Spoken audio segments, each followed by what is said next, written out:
Hukum Muslim membersihkan rumah ibadat agama lain. Soalan dia apa dia? Apakah hukum seorang Muslim terlibat dalam membersihkan rumah ibadat agama lain? Misalnya seperti yang tular baru-baru ini, di mana sekumpulan pelajar terlibat membersihkan sebuah kuil yang terkesan akibat banjir yang melanda negara. Jadi kita tengok sedikit sebanyak berkenaan dengan huraian jawapan yang diberikan. Baik, dalam perkara ini apa yang dia perkatakan iaitu asas hubungan antara Muslim dan non-Muslim ialah pelaksanaan tanggungjawab dan memberikan hak yang wajib diberikan dan dibenarkan dan membentuk suasana yang damai. Pada asasnya, apabila melibatkan muamalah, pergaulan di antara manusia, maka tak ada masalah, tak ada argue dalam perkara tersebut.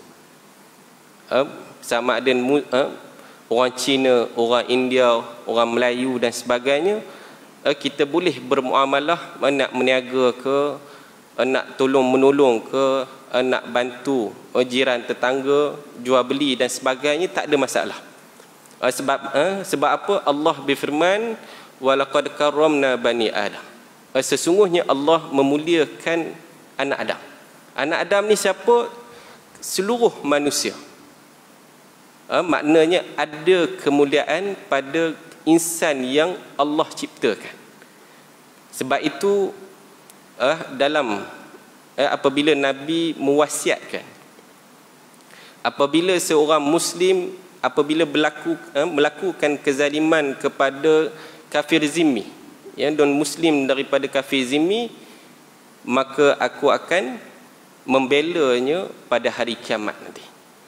Maknanya walaupun ia seorang non-Muslim, tetapi tak boleh dirampas hak dia, dizalimi. Apa sahaja yang berkaitan dengannya tak boleh dizalimi. Itu yang pada asasnya. Sebagaimana dalam firman Allah, sambung lagi, la yanhaakumullahu 'anil ladzina lam yuqatilukum fid din wa lam yukhrijukum min diyarikum an tabarruhum wa tuqsitu ilaihim innallaha yuhibbul muqsitin. Allah tidak melarang kamu untuk berlaku baik dan berbuat adil terhadap orang yang tidak memerangi kamu kerana agama dan tidak mengusirmu dari negerimu. Jadi dalam firman Allah ni nak bagi tahu bahawa tidak dilarang untuk melakukan kebaikan kepada orang non-Muslim apabila dia tidak memerangi kamu. Sebab itu Nabi SAW apabila dia nak membina negara Madinah, maka dia membuat perlembagaan Madinah itu dengan himpun sekali ketua-ketua kabilah, ketua-ketua kaum. Antara kaum yang ada adalah kaum Yahudi. Jadi orang Yahudi dijemput oleh Nabi untuk sama-sama duduk bagaimana untuk buat perlembagaan Madinah. Namun apabila diperangi, maka Nabi akan ambil tindakan lah. Tetapi selagi mana mereka melakukan kebaikan dan taat kepada pemerintah, maka pada waktu itu Nabi melibatkan dia dalam peringkat-peringkat masyarakat. Ini berdasarkan kepada ayat Quran tersebut. Kata dia lagi, perbezaan agama tidak menghalang kita daripada berbuat baik kepada sesiapa sahaja atas dasar kemanusiaan. Namun demikian, Islam juga menggariskan batas-batas yang perlu dijaga dan dijadikan sebadan bagi memelihara kesucian akidah. Hak ni dia menjadi satu perkara yang tak boleh dikompromi. Apa dia? Iaitu apabila dia melibatkan isu akidah. Bila akidah ni, dia tak ada kompromi. Sebab apa? Sebab bila dia melibatkan syirik kepada Allah, maka dekat situ dia menjadi isu yang besar lah.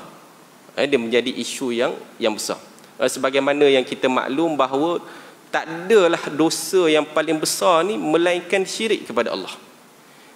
Kalau syirik kepada Allah, buat ibadat pun dia akan jadi gubar, debu, tak dikira. Jadi itulah besarnya akidah itu di sisi Allah. Sebab Allah ni tidak berhajat kepada kita, tetapi kita yang berhajat kepada Allah Subhanahu wa taala. Sebab itu walaupun dia nampak kecil, melibatkan kepercayaan, namun dia sangat besar di sisi Allah Subhanahu wa taala bila melibatkan perkara akidah. Sebab itu ya, apabila Nabi memberitahu berkenaan dengan dalam sebuah hadis, man tashabbaha biqaumin fahuwa minhum, yang makna maksud hadis tersebut adalah meniru kepada pakaian ataupun tindak tanduk ibadat orang non-Muslim. Dia fokus kepada ibadat. Siapa yang memakai misalnya baju Tok Sami misalnya, yang menggambarkan ibadat kepada agama lain, maka dia ditujukan kepada hadis tersebut. Dia bukanlah hadis tersebut nak bagi tahu tak boleh pakai kot misalnya, tak boleh nak pakai sudu garpu, tak boleh nak pakai kereta sebab kereta ni daripada barat. Bukan yang dimaksudkan dengan itu, tetapi maksud hadis Nabi itu adalah dengan tiru kepada perbuatan-perbuatan yang melibatkan kepada agama. Niat ataupun tak niat, ulama tak bahaskan pun dalam hadis tersebut, sebab jelas bila ada tasyabuh, hak tu niat ke tak niat ke, boleh, tak boleh. Sebab itu bila melibatkan misalnya berlakon, kan ada di kalangan orang Islam yang berlakon tiru pakaian agama ataupun praktis agama lain, mungkin dia ingat bahawa perkara tersebut tidak niat, tidaklah berniat untuk ibadat tersebut, ataupun melakukan perkara-perkara ritual dalam agama tersebut, tak ada lah. Tapi nak kata walaupun dengan tiru tak boleh, niat ke ataupun tanpa niat, hak tu tak ada kompromi dalam masalah tersebut. Sebab itu kalau misalnya ya, kita dalam istilah apa dia lah, nak raikan kawan ke, nak raikan peminat ke, nak raikan pengundi ke, apa segala pun tak boleh untuk kompromi dalam masalah tersebut. Kerana apa? Dia bukan kira niat, tetapi dengan perbuatan yang meniru tidak boleh dibenarkan. Namun hak lain tak ada masalah lah. Kalau kita nak mengambil manfaat daripada perkara-perkara yang bersifat daily life kita, kehidupan kita, maka kami berpandangan, Jabatan Mufti Wilayah ini beritahu, kami berpandangan bahawa penglibatan Muslim dalam gotong royong membersihkan rumah ibadat agama lain adalah dilarang, sejajar dengan kaedah syarak yang mengharamkan segala bentuk kesyirikan dan menegah daripada apa jua bentuk kerjasama serta bantuan menjurus ke arah kesyirikan. Jadi dekat sini jelas fatwa tersebut bagi tahu tak boleh adanya bantuan dari sudut membantu dia melakukan kesyirikan. Bila bantu membersihkan kuil itu, dia dah spesifik kepada kelangsungan kepada rumah ibadat. Kalau kita bantu rumah dia tak apa, sebab dia bukan secara langsung, maknanya rumah dia ataupun tempat bangunan kerja dia ataupun bantu dia selain daripada tu. Tetapi kalau terlibat dari sudut kelangsungan dia dengan kepercayaan, dengan tempat ibadat dan sebagainya, maka ia tidak dibenarkan. Bagaimana dalam firman Allah, wa ta'awanu 'alal birri wat taqwa wa la ta'awanu 'alal itsmi wal 'udwan. Dan hendaklah kamu saling membantu dalam membuat kebajikan dan bertakwa, dan janganlah kamu membantu pada melakukan dosa dan pencerobohan. Jadi hak ni dalil yang umum tetapi dia membawa maksud yang luas, yang luas. Sebab tu kita takut, ya, bila perkara ini mungkin ada orang anggap dalam keadaan yang dalam keadaan terdesak misalnya, dengan alasan bahawa tak apalah, dalam keadaan terdesak tolong. Namun kita tak nak dia jadi satu benda yang kebiasaan.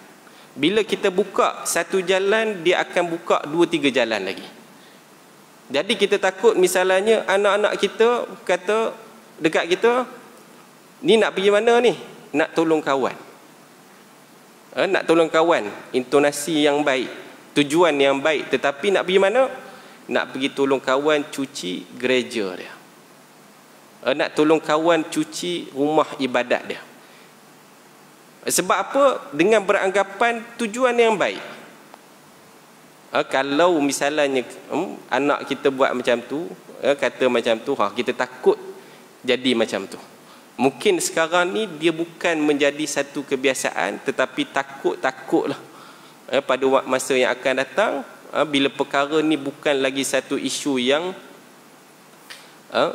ialah sekarang ni dia menjadi satu perkara yang bukan kebiasaan lah. Tapi bila dia biasakan dengan tujuan yang baik, maka dia akan dilakukan. Takut-takut anak kita lah. Dan mereka pun mengambil peluang. Bila adanya tu, dakwah pun akan masuk. Sebab itu perkara ini perlu dilarang di peringkat awal lagi. Di peringkat awal lagi, walaupun atas alasan terdesak ke, ataupun segala macam alasan yang dikemukakan. Sambungnya lagi, hal ini juga berdasarkan kepada kaedah yang mengarahkan seseorang Muslim itu agar memelihara dirinya daripada terjebak sebarang perkara yang boleh menyebabkan timbulnya salah faham terhadap dirinya sendiri. Ittaqu mawadhi'at tuham. Berhati-hatilah kamu dengan ruang-ruang tomahan. Sebab itu tak boleh kalau misalnya kita nak membuka ruang-ruang fitnah, ruang-ruang tomahan itu, walaupun perkara tersebut ada alasan yang tersendiri. Jadi apabila melibatkan perkara akidah, no kompromi lah, no kompromi. Sebab yang akidah kita ini, Nabi SAW dan para sahabat berjuang sehingga habis-habisan bila melibatkan penjagaan akidah ni. Jadi dalam perkara ini kita perlu jaga. Demikian juga misalnya kalau bantu secara mubasyirat ni, apa lagi dia kata, yang secara langsung ini, selain daripada kita cuci kuil ataupun cuci rumah ibadat agama lain, selain itu adalah dengan kita membantu pendakwah. Seperti apa? Kita melabur dekat syarikat dia, kita beli daripada syarikat dia, tak boleh juga. Sebab itu adalah al-mubasyirah, iaitu kelangsungan dengan membantu agama tu. Kalau kita tahu yang dia tak ada pun dakwah, kan, dia tak ada nak dakwah, tak ada nak apa, dia bisnes semata-mata bisnes, had tu tak ada masalah. Tetapi kalau kita tahu, kan ada syarikat yang jelas tulis dekat dalam website dia, duit keuntungan ini adalah disalurkan kepada dakwah, dakwah agama. Had tu kalau kita tahu, tak perlu, haram untuk kita masuk. Jadi had ni yang perlu kita berhati-hati lah. Sebab dia boleh menjerumuskan kita kepada kesyirikan yang mana dalam keadaan kita tidak sedar. Dan demikian juga apabila kita berjual beli pun, kita berhati-hati, kalau boleh bantulah peniaga-peniaga Muslim yang mana mereka ini sedekah kepada masjid, menunaikan zakat dan sebagainya. Had ni yang afdal untuk kita beli dan kita bantu. Walau bagaimanapun kadang-kala susah juga, sebab bila walaupun nama tu produk namanya adalah nama Melayu tetapi tokenya adalah Cina. Kan, tokenya adalah daripada bangsa lain. Ini banyaklah. Kalau kita lihat, saya mula-mula ingat dulu bila pindah dekat sini, Borong Din tu Melayu punya. Kan, rupanya orang lain punya. Kan, nama Din tu tak tahu Din mana lah yang dia ambil tu. Tapi nama dia Borong Din. Yang kita pun tertipu dengan hal tersebut. Tapi banyak lagi lah ya, produk-produk dan sebagainya. Yang mana kita, bila kita tak buat selidik elok-elok, arak pun dia buat nama timah. Kan, arak pun buat nama timah. Ni memang itu tahap yang paling legend sekali lah.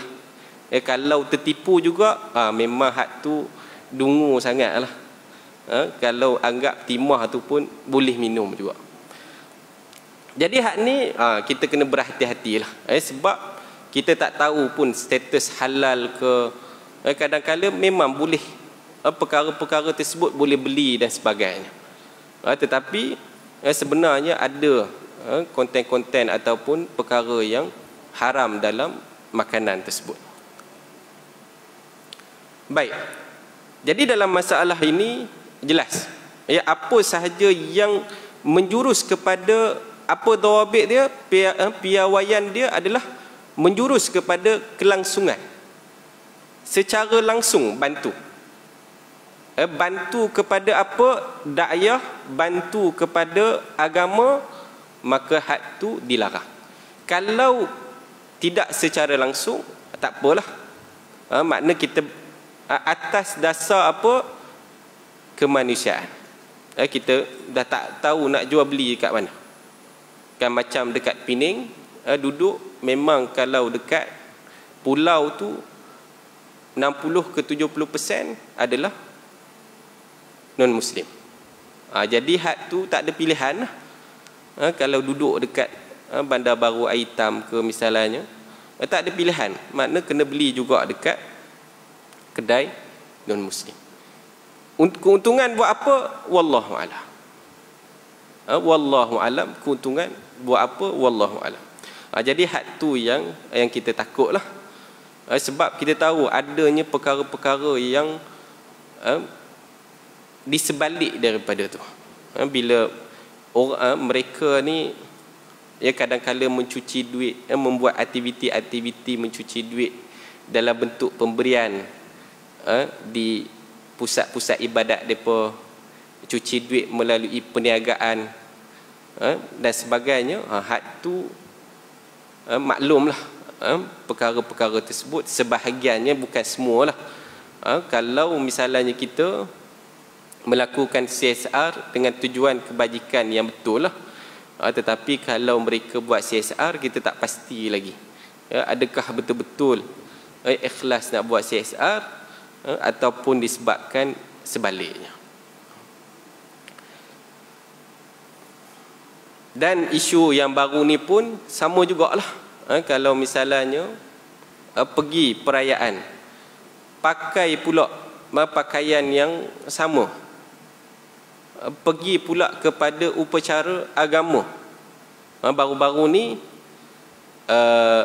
ada sebuah buku yang dikeluarkan oleh Jabatan Mufti Pulau Pinang.